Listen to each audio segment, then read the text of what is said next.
What skills should you be developing to become the creative that you want to be, especially if you want a place in the professional creative industry?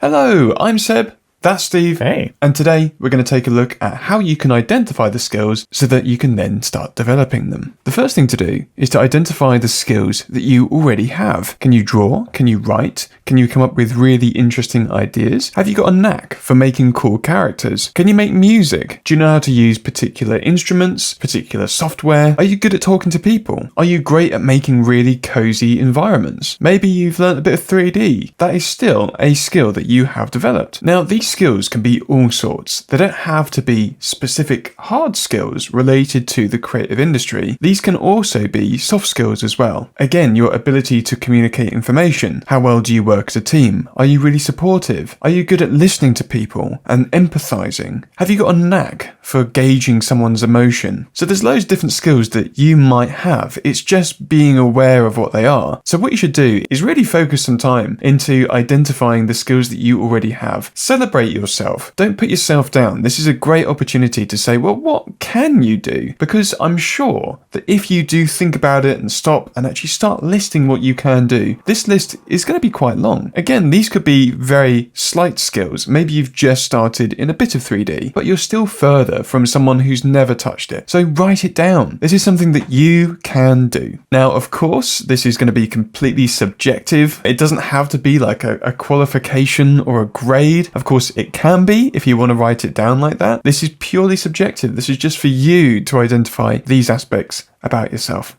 Can a skill be that I'm made of bones? Once you've identified the skills that you already have, you can start to think about the skills that you'd like to develop. And essentially what we're taking a look at here is your skills gap. What are the skills that you would like to either gain or develop? To think about it plainly, what skills do you need to help you make? Because that's the goal. The whole point of any of this is so that you can make what you want. And ideally, you can make what you want while also earning money so you can stay alive. Because somewhat essential. That's subjective. Now, this is an interesting one though, because you could be making money not necessarily through your artwork or the things that you create. Maybe you want to develop skills that allow you to have a side hustle or a side job that brings the money in while you make. And that's totally fine too. But this is your chance to identify that. Are you going to be making money from the pieces that you work on? Are you going to be professionally working in the creative industry? Are you making commercials for people? Or are you making your own content and you've got a fan base that supports you financially? Or do you have a side hustle where you are making your things but you're bringing in money some other way? And in which case, what skills do you need to develop to foster each of those possible professional options? For example, if you're looking at getting into commercials, you need to think about your ability to communicate with a client. How well can you process their brief, take that and make it into something that is practical and also will resonate with an audience? This would be a skill that you might decide you need to develop. Write it down, list it, make yourself aware of where you want to develop to get to where you want to be. Now, this might actually be a very difficult process because you might not know what's actually out there of potential possibilities of things and industries that you can work in. And so what I'd recommend you do is you look outside. Speaking of which, I hear something outside.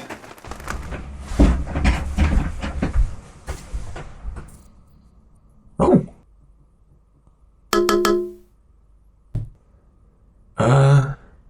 Did you have something to share today? Oh.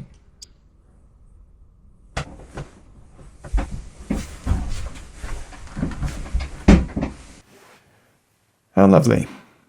Well, what I mean by looking outside is consider the possibilities of what other options are out there. That's where you start to think about what job role you would like in the creative industry. The first thing I'd recommend you do is try and look at as many as you can. What are the potential job roles that you would like to do? These are a starting point because each of these job roles, you can get more specific with them. So if you'd like, you may want to pause the video here and take a look. I'm not going to read through all of them because it'll take a long time, but you could be looking into areas of post-production, sound and music, whether you want to be an artist, an animator, a director, a producer, a crew member, lots of different strains off of each of those. But this might be a good starting point for you to start thinking about what role might you want to do in the creative industry. So there are so many possible jobs that you can do, and it can be quite overwhelming to decide on one. So often what you need to do is do a bit of research, try and learn about each of the kinds of roles. What are they actually going to require from you on a day-to-day basis? Is that something which you would love to do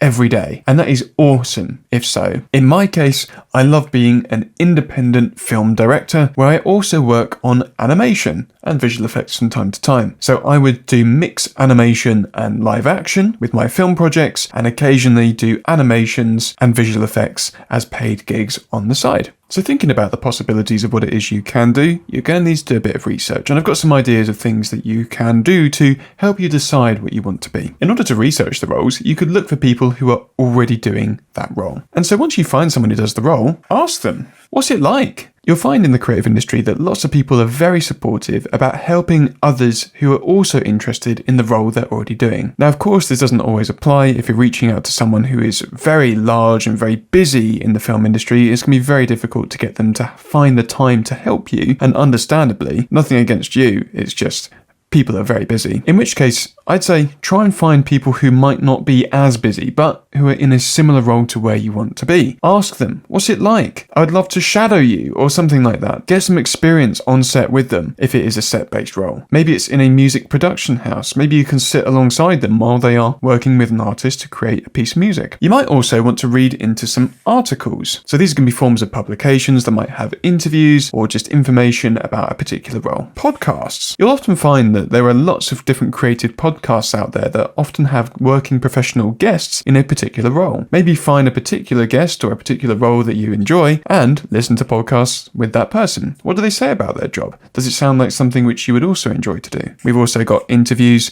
where you will find either written, article, blog-based interviews, or similar to podcasts, you might find video interviews where you can learn about that person's process and again, see whether it's something you'd enjoy. Now, we're actually going to go through one together, and this one is called Screen Skills. It's a really nice website that lists out all the different kind of screen-based roles that you could have a look into and potentially work in. This isn't something which is going to suit everyone because you might be looking at becoming an illustrator or something like a musician, but this is a great example for anyone wanting to do stuff based on screen. So this is the Screen Skills website. If you go to your career and then you go to job profiles, under here you'll see loads of different potential areas that you might want to work in the professional screen industry. These are going to have loads of different potential jobs that you might want to get further into. Let's have a look today. Something I'm familiar with, we're going to look at animation. So if I go to animation, you could scroll down here and they've got a list of different roles that you might have in that workplace. Maybe you want to be a producer of animation. So we can click on that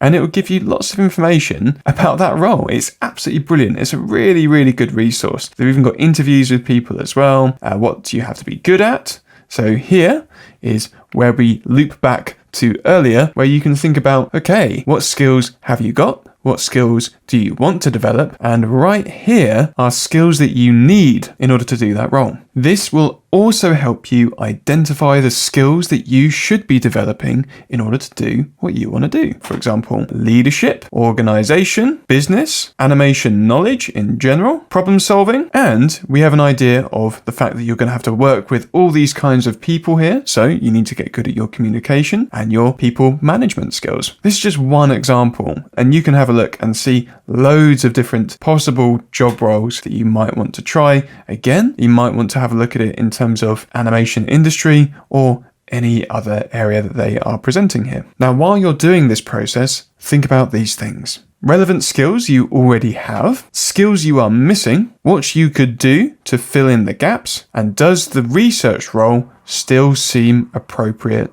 for you? These core questions will work as a fantastic fundamental step to help you decide whether that is the role you would really like to do in the professional creative industry. Or do you need to go back to the drawing board and make some adjustments on what you want your career to eventually look like?